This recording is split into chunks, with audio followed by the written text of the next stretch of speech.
అందరికీ నమస్తే. సీఎం రేవంత్ రెడ్డి గారు తీసుకున్న ఒక నిర్ణయం. అయిపోయిన పనులకి అంటారు కదా, పెళ్ళి అయిపోయినాక డోల్ బాజా ఎందుకురా అని. అట్లా వర్ణయాగం చేస్తారంట. వర్షాల కోసం వర్ణయాగం. ఆల్రెడీ పడేకాడికి పడుతూనే ఉన్నాయి. దేశవ్యాప్తంగా కరువున్నా తెలంగాణలో ఈ ప్రభుత్వం ఏం చేయలేదు, ప్రజలు కష్టాల పాలవుతారు అనుకునేమో బహుశా దేవుడు తెలంగాణలో ఒక 40-45% వర్షాలు కురిపించిండు. అన్ని రిజర్వాయర్స్ అక్కడక్కడ నిండుతున్నాయి. కృష్ణా గోదావరి మస్తు నీళ్లు పోతున్నాయి, అటు ఇటు ఏపీకి అటు సముద్రానికి పోతున్నాయి. ఇప్పుడు వర్ణయాగం చేస్తారంట. 10వ తారీఖు నాడు వర్ణయాగం చేయాలని నిర్ణయం అంట. ముందు సబ్స్క్రైబ్ చేయండి, షేర్ కూడా చేయండి.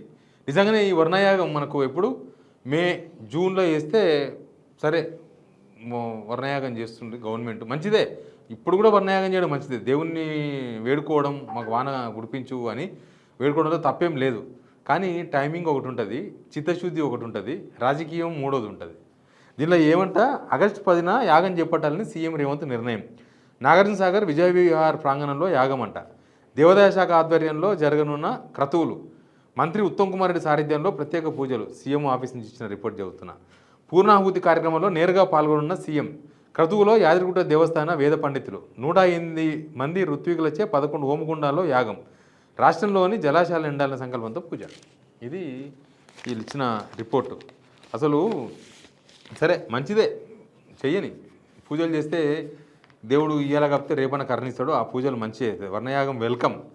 కానీ వర్షాలు కురిసి నీళ్ళు పోతుంటే వాటిని ఎత్తిపోసిపోకుండా, ఆ నీళ్ళను ఆపుకోకుండా, వాటితోనే రిజర్వాయర్లు నింపుకోకుండా ఈ యాగం చేయడం ఏందో అర్థం కాలేదు.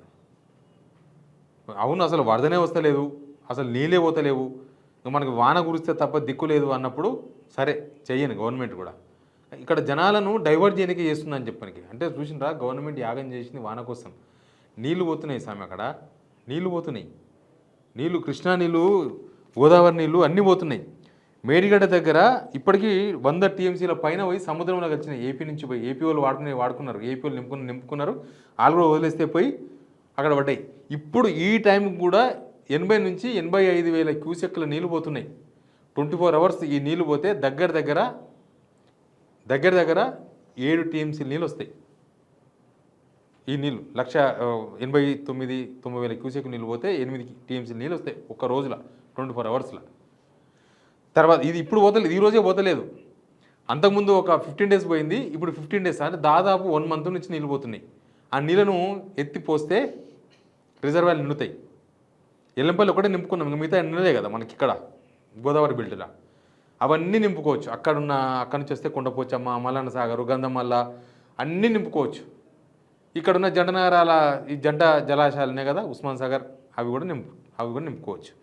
తర్వాత ఇంకా దేవాదుల ప్రభుత్వం ఎంత నిర్లక్ష్యం చేస్తుందో చూడండి. అంటే చేసే పని చేయకుండా ఇట్లాంటి పబ్లిసిటీ స్టంట్లు వాడుతున్నారు. దేవాదుల 10 మోటార్స్ ఉన్నాయి. దానిలో ఇప్పటికీ గవర్నమెంట్ 5 మోటార్సే ఆన్ చేసింది, 6వ మోటార్ కూడా ఆన్ చేస్తలేదు. 5 మోటార్లు ఆన్ చేస్తే 1100 టీఎంసీ నీళ్ళు పోతున్నాయి. 10 మోటార్లు ఆన్ చేస్తే 2200 టీఎంసీ నీళ్ళు పోతాయి. అక్కడి నుంచి లక్షలాది క్యూసెక్ల నీళ్ళు పోతున్నాయి. పోతుంటే వీళ్ళేమో 1100 క్యూసెక్ల నీళ్ళే ఎత్తుతున్నారు. మోటార్లు ఉన్నాయి, మోటార్లు మంచిగా ఉన్నాయి, కరెంటు ఉంది, అన్నీ ఉన్నాయి.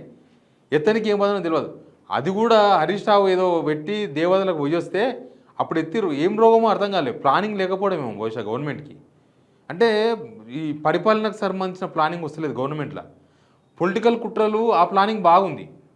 ఇక్కడ నుంచి ఎట్లా పైచేయి సాధించాలి, రాజకీయంగా ఎట్లా మనం పైకోవాలి, దానిలో ఉంది తప్ప పరిపాలనలో కనిపిస్తలేదు. కల్వకుర్తి లిఫ్ట్ ఇరిగేషను 2 లక్షల క్యూసెక్ల నీళ్ళు పోతున్నాయి. జూరాలకు ఇన్ఫ్లో 2 లక్షల క్యూసెక్ల నీళ్ళు. 2 లక్షల క్యూసెక్ల నీళ్ళు పోతే కేఎల్ఐ ఇప్పటిదాకా స్టార్ట్ చేయలేదు. కల్వకుర్తి లిఫ్ట్ ఇరిగేషన్ మొన్ననే అనుకుంటా బీఆర్ఎస్ వాళ్ళు ప్రెస్ మీట్ పెట్టి 11వ తేదీలోపు మీరు మోటార్లు ఆన్ చేయకపోతే లక్షలాది మంది రైతులను తీసుకొని నార్లాపూర్ పంప్ హౌస్ దగ్గర పోతామని వార్నింగ్ ఇచ్చారు. ఇంకా ప్రభుత్వం మరి తలగుతుందో లేదో ఏం చేస్తుందో చూడాలి. అంటే వరుణుడు ఆల్రెడీ వర్ణించిన నీళ్ళనే ఉపయోగిస్తలేరు. ఆల్రెడీ వరుణుడు కురిపించిన నీళ్ళు, ఆల్రెడీ వరుణుడు కనకరించిండు తెలంగాణ రైతులను. నీళ్ళు ఆల్రెడీ ఇచ్చిండు.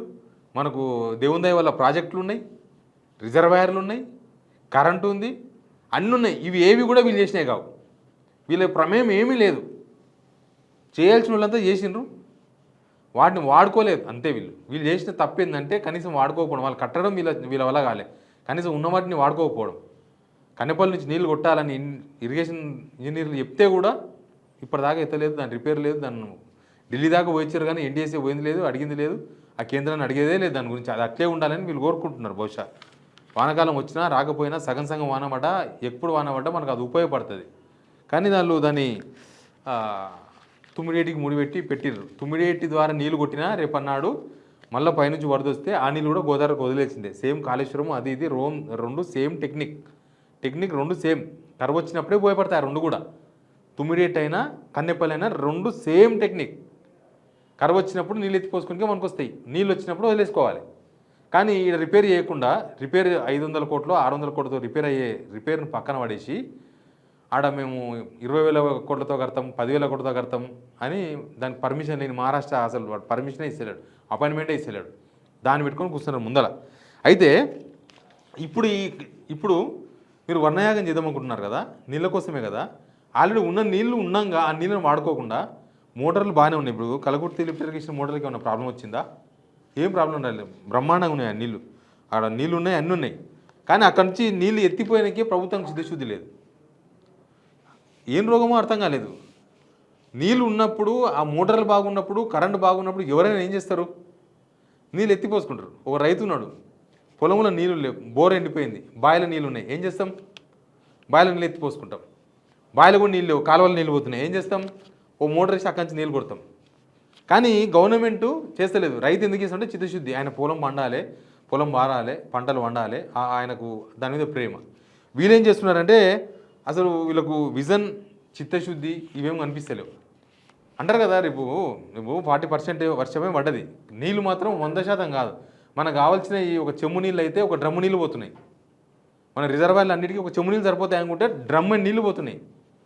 కానీ వీళ్ళు ఏం చేస్తున్నారంటే చెమ్ముల నీళ్ళ కోసం పూజ చేస్తున్నారు. చెమ్ముల నిండాలి, చెమ్ము నిండాలి. గాలిలో దీపం పెట్టి దేవుడా అన్న అంటే ఎవరో, గాలిలో దీపం పెట్టినాక దేవుడా అంటే నడుస్తుందా? నీళ్ళు పోతున్నాయి, నువ్వు డ్రమ్ము నింపుకో, పెద్ద సంపు నింపుకో, ఏమన్నా నింపుకో, నీళ్ళు ఉన్నాయి నీ దగ్గర. ఆ నీళ్ళు వాడకుండా మాకు నీళ్ళు నింపాలి, ఎవరు నింపుతారు? మీరే నింపుకోవాలి, మీరు నింపాలి.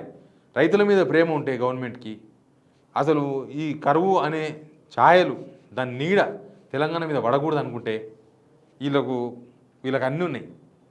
కానీ చిత్తశుద్ధి లేదు. చేద్దాం, నింపుదాం. ఎట్లంటే కరువు వచ్చింది కదా, కరువు వచ్చింది, మనం ఇది నింపితే కేసీఆర్ పేరు వస్తుంది.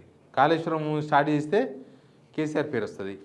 పాలమూరు కాడ నింపితే ఆంధ్రలోకి నష్టం వస్తుంది, చంద్రబాబుతో పేరు వస్తుంది. ఇక్కడ కేసీఆర్ పేరు వస్తుంది. ఆడ నీళ్ళు కృష్ణ నీళ్ళు వాడుకుంటే, శ్రీశైలం నీళ్ళు వాడుకుంటే చంద్రబాబు నాయుడుతో తిండి తినాల్సి వస్తుంది. కాబట్టి అవేం చేయొద్దు. ఇక్కడ దేవాదాలు కూడా అంతే, ఎక్కువ కొట్టొద్దు. అవన్నీ అటు పోయి అటు పోవాలి, అటు పట్టిసీమకు వెళ్ళిపోయి అటు పోలవరం నుంచి అవి కూడా ఎక్కడో వెళ్ళిపోవాలి, సముద్రం పోయినా సరే. కానీ మనం మాత్రం నీళ్ళు కొట్టొద్దు. ఏ నీళ్ళు రైతులకు కరువు వచ్చిందనే చెప్పాలి. కరువు వచ్చినా మేము యాగం చేసినామని చెప్పాలి. ఇదొకటి ఉంది మళ్ళీ, కరువు వచ్చింది మేము ఊకోలేదు, యాగం చేసినాం అని జనాలకు చెప్పుకోవాలి. ఇంత తప్పితే అసలు టెక్నికల్గా నీళ్ళున్నా, నీళ్ళు కనిపిస్తున్నా, అన్నీ ఉన్నా ఎందుకు కొడతలేరో సమాధానం చెప్పకపోతుంది గవర్నమెంట్.